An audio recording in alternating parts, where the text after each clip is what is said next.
Welcome to the Fabulous Lifestyle Radio Show. Tune in for a vibrant mix of fashion, finance, and life's essential foundations. Join us for expert interviews, insightful discussions, and empowering insights to elevate your lifestyle. From fashion trends to financial tips and personal growth strategies, we've got you covered. So grab your headphones and get ready to be inspired. Tune in now to the Fabulous Lifestyle Radio Show and embark on this exciting journey with us.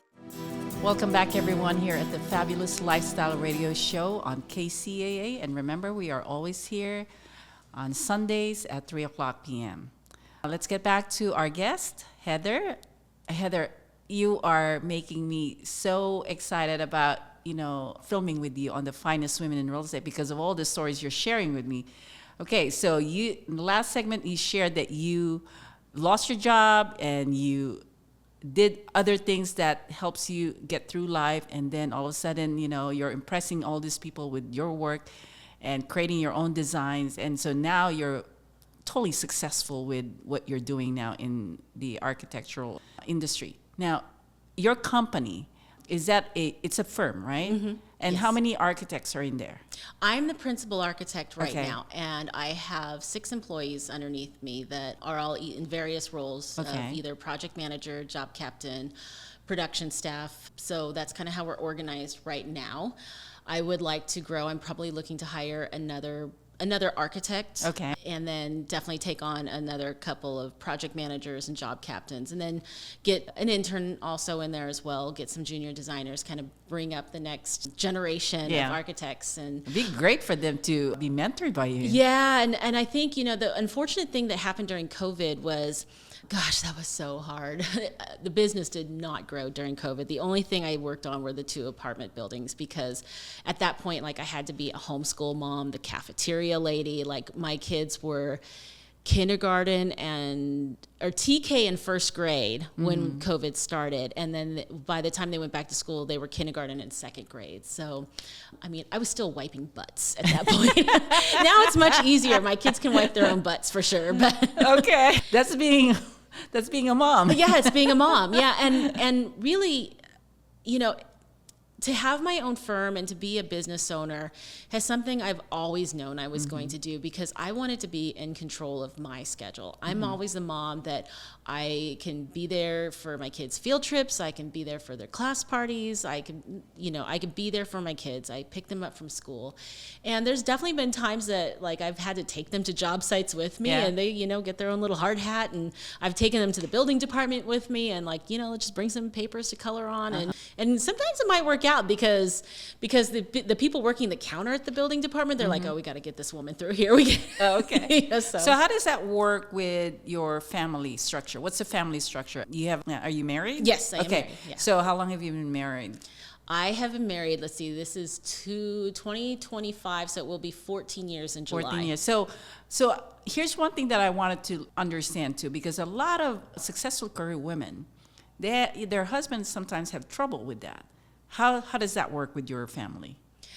Well, my husband is in architecture also. We met in college, so he understands. He understands the job. So I think, yeah, if he didn't have that background, it would probably be more problematic for sure. Yeah. But we both get each other when it comes down to okay, I had to deal with this today at a job site. I had to we're dealing with the exact same stuff. Yeah. So we just both understand that. And That's amazing, because I know it's hard for some women that are married, and when they have such a demanding job, it put a strain in the marriage. And so at least your husband is totally, yeah, he totally gets it. Yeah, and he had actually gotten laid off. This was back when the economy just took a dive. He had gotten laid off not long before I did also. We learned that it was not wise to have 2 people of the same profession under one roof, because when one sector of the economy is hit, we are really hit, financially. So But you guys manage it. Yeah, he actually does hospitals and labs now. He works for another firm, a big firm that does that. And then I'm in residential and commercial. So we're on 2 opposite ends of the sector. So Yeah. if one side of the economy takes a crash, then, we have the other one to fall back on. And what we learned also is that not all sectors of the economy crash at the same time. And every sector has its own sine curve. So, residential might be doing great, and then residential starts to plummet. Then right behind that, you might have infrastructure, you might have commercial that to serve all the residential you just built. So you've got like the people putting in malls and restaurants, and that has its own curve right behind that. And then you might have schooling and other facilities to service these people. So every sector has its own sine curve, and they're all kind of like one right behind the other as you go along. So would you consider yourself an expert in the market? I've definitely learned by the school of hard knocks, that's for sure. Okay. And that's one of the reasons why, we are an architecture firm, but where I want to take the business is the architect as developer as well. And that's a whole other business model. There's actually 3 phases to the business. There's the architect who's taking on clients, working on projects for the clients. Then the second phase is going to be the architect as developer, where we are creating our own projects, and we're not out there like begging for a client when the economy does take a dive. We can shift gears and go create our own projects. So that's kind of more of the investor side of me. And then the third phase is going to be the philanthropic arm. I want to take everything that we've gone through. At the same time that we had both lost our jobs, my husband's oldest child had cancer, had stage 4 neuroblastoma. My daughter was actually born preterm. Both my kids were born preterm, but my daughter had issues. She had gag, spit, swallow reflex issues. And so she spent 10 days in the NICU. And that was the most broken moment in my life, like having to be discharged from the hospital and come home without my baby. Hyperventilating out in the front yard, like breaking down, I'm hormonal, I had postpartum depression during this time. And then when my when my daughter was 3 months old, my mom also was diagnosed with breast cancer. So it was just all of this stuff crashing down on us at once. And we had both lost our jobs. We couldn't pay our bills. Here we are, 2 college graduates getting our water shut off. And it was all kind of fuel to the fire, because I always knew I was going to be a business owner. I am a fighter. Come hell or high water, I will claw my way out of something. Go. And that was really the time in my life that I'm like, okay, I'm not going to be begging for a job. I am going to create my own destiny. I'm going to control my fate. And that's when I started to build a business, started to do what I was doing, and it was just fuel to the fire.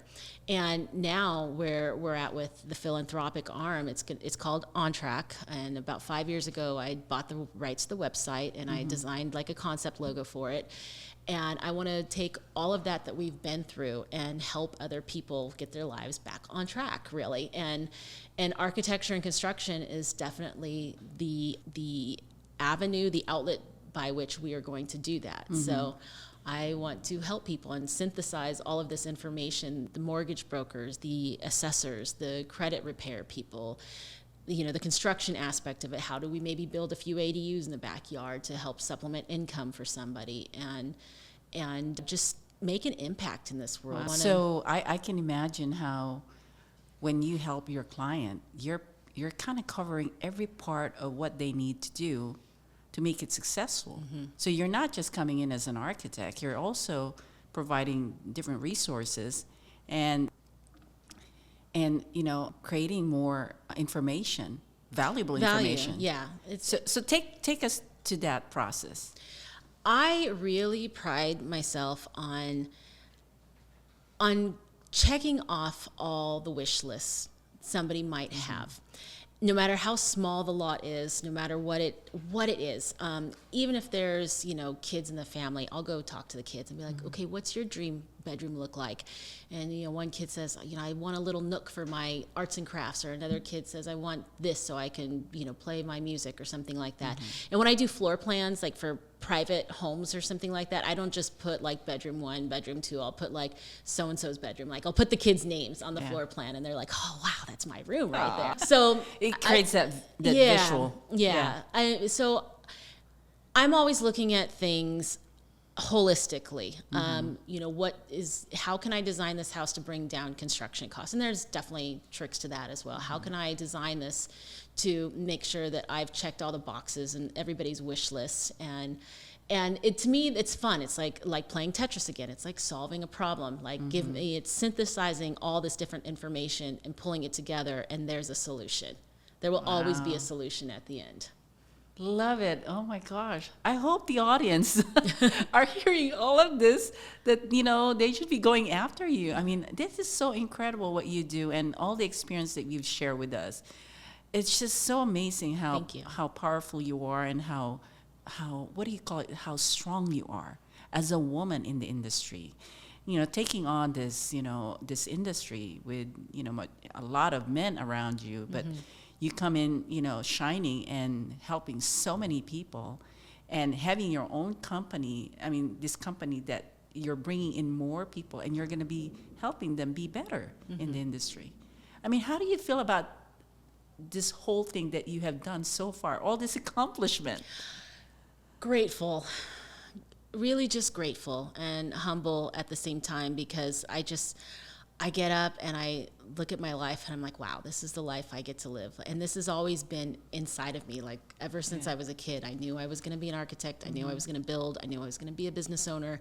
And it's not something that's easy to do. It definitely takes a lot of grit and discipline. But just the fact that I feel like whatever burning passion you have inside of you, if it's still there, it's part of your journey, and you will get to that part of your journey at some point in your life. Does that mean that you don't have to put the work in? It's just going to fall on your lap? No, but the resources and the steps that you need to get to, they will become clearer and clearer. Yeah. So. Well, I want to hear more, and we have one more segment with you, Heather. So everyone out there, don't go away. This is so beautiful with Heather Medina. This is A Fabulous Lifestyle. I am your host, Marie Antonette Waite, and don't go away. Welcome to the Fabulous Lifestyle Radio Show, where we talk about food, fashion, finance, and foundations of life. We are live on KCAA Radio Broadcasting Network.